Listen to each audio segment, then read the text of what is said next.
When Yeah. you were growing up, how did you discover, that journalism, and then the deeper issue that you said, well, not only am I just going to just be a journalist, but how did that journey start where you said, I want to tell these, I want to I want people to know this. Tell me a little bit about that.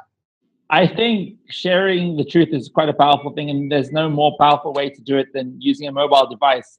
I wanted to be a foreign correspondent my whole life. I wanted to cover natural disasters, wars, parachute into those really difficult to reach spaces, but I wasn't the smartest journalist in the room. I wasn't the most experienced. I was simply the cheapest.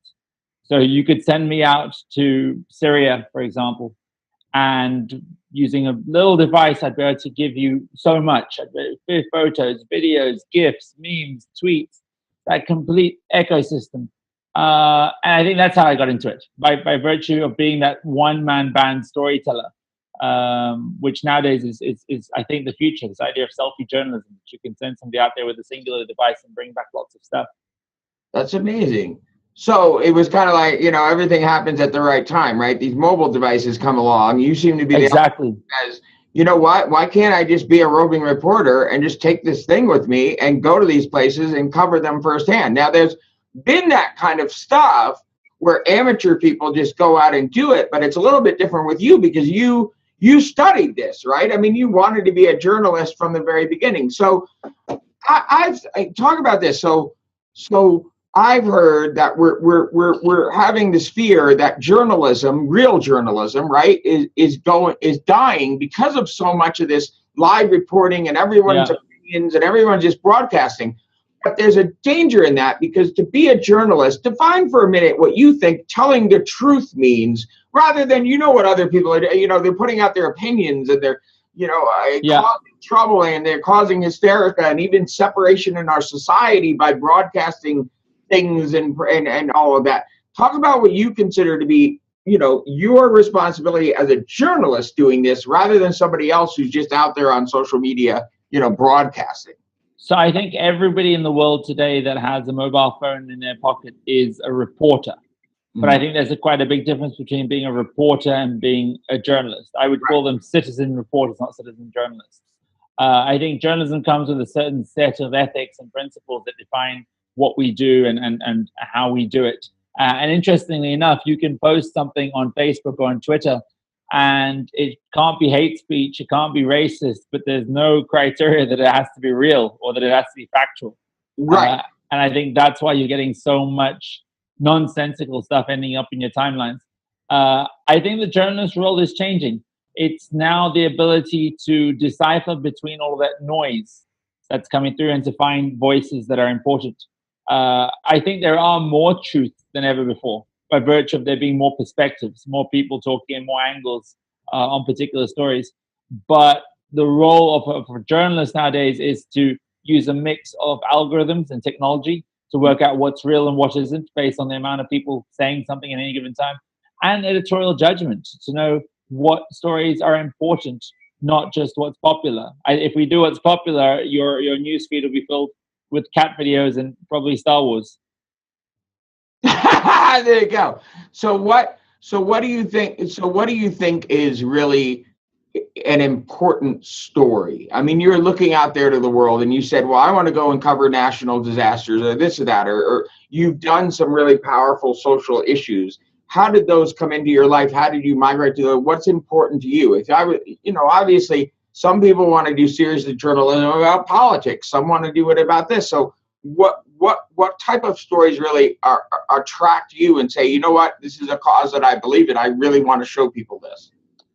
I think for me, it's often been the people on the fringes of society that haven't been receiving enough attention from the mainstream media. For whatever reason, because they don't have the voice to be amplified.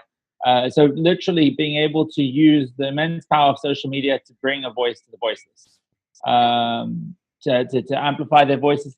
And the selection of those stories, it's quite difficult to say. I think they often just come about in travel, to be honest. I think when you travel enough and you have enough experiences, you sort of become a magnet for interesting stories and interesting people. And that's been a recipe that served me for the last few years. Awesome. So a lot of people don't quite understand. Let's get a little bit of this Snapchat business. I'm recording 10-second things. What? They don't at all understand how this is becoming. So that platform in particular, Yeah. that where it goes away in a day and all this kind of stuff. How and why do you think this is a great way, a great tool for a journalist? Yeah, I mean, Snapchat is on the very facade. It's a very frivolous app. It was made famous for teenagers sharing nudies. Right. And you think, what sort of journalistic or serious storytelling application does it have? In actuality, those 10-second nuggets are just singular shots which form part of a greater sequence, which forms a story. For me, it is, in its essence, the very fastest way to broadcast anything that's happening without going live. Right I can pop and you straight away stream it up to this cloud that is Snapchat, and you can add these elements, these layers on top of video, which means that it's not three-dimensional, but it's not 2D either. It's like 2.5. It's sort of in the middle. Right. Whether it's adding the time or a geo filter or whatever it may be, more and more information that helps us verify that what's happening and provide people with more details. And then on top of that, it has such immense technology. The ability to map people's faces and all this kind of stuff is really quite complicated stuff. And it's about looking beyond the gimmicks and seeing how can we use that same technology for journalistic applications. That's what we did with sexual abuse survivors when we hid their faces. We covered that in some of your earlier coverage. And I think the same goes for any social media front. How could we use Musical.ly to get important information to young people? How could we tell stories on Pokemon Go? Pokemon Go is an interesting one because imagine we are currently using imaginary Pokeballs to send people in particular directions. Imagine if we could do the same thing, but steer them in the direction of news stories. We know something's happening, breaking on the ground right now, and the same Pokemon Go logic, turn the camera on and send them in that direction. It's about looking for potential in these applications. Wow. So what's coming up next for you? You're in Chicago right now. Yeah. What new stories are coming next? Or obviously we don't know what's going to be happening in the world, but do you have something planned? Is there something you wanted to follow up on? Is there a place that you've never been that you want to cover? Is there, what's next for you? So at the moment, I'm fascinated by the coverage of ISIS's retreat in Mosul. I don't know if you've been following the Snapchat stories, and I'm fascinated by the way they are taking Snapchatters on the ground, from the soldiers to the nurses to everyday people, and patching together sequences. I'm most interested in this aggregation of citizen reporters. I think the role of the journalist is going to be to sit back and look at thousands of screens and put together, as a director, to put together a sequence of shots. I want to explore that more in the Indian context. Everybody's got mobile phones. We're effectively moving now from 3G to 4G. In 2020, we're going to see 5G internet. Right. I think my generation are going to be people that are constantly live all the time. So my next big project, and I think the big project on every journalist's radar at the moment, should be how to make sense of those voices and put them together into cognizant stories. Okay. That's amazing. So what is, how do people contact you? In other words, if they want to work with you, if they want to contact you, obviously we'll put up, you're on Snapchat and all that, but where's your website? What's the best way to get in touch with you? My website is yusufomar.com, YUSUFOMAR.com.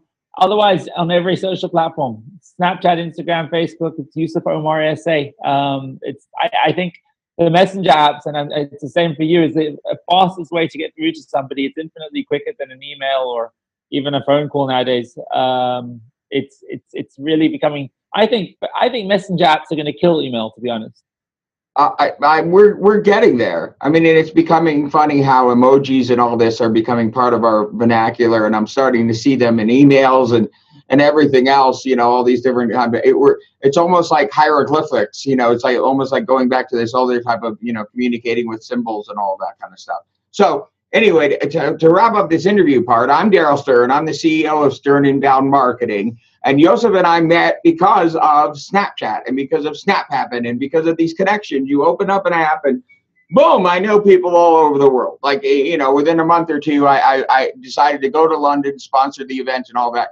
Yusuf is amazing because he's using this technology and understanding how it can be used for social good, and he studies and understands the ethics behind being a great journalist. So we wish you luck.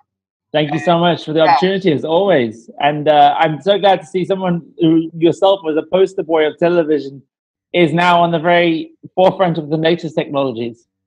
Well, to me, there's always a benefit to what you do, and marketing is theater, and which is the art of starting meaningful conversations. So, in the same way, I mean, that's how I help a company, market their business. Is what is their story, and how can we tell these stories, and then get the conversation going with them. In the same way, in this social thing, what you're doing is getting people at least to talk about this, at least to start address it, which then starts the grassroots movement up to eventually what we would hope become laws, rules, and regulations and changes in society. So that's exactly right, especially around like sexual abuse in India. I mean, there's only so many rape stories you can hear, but if you can tell it differently, if you can use technology to bring international attention to a local story, that's what's important.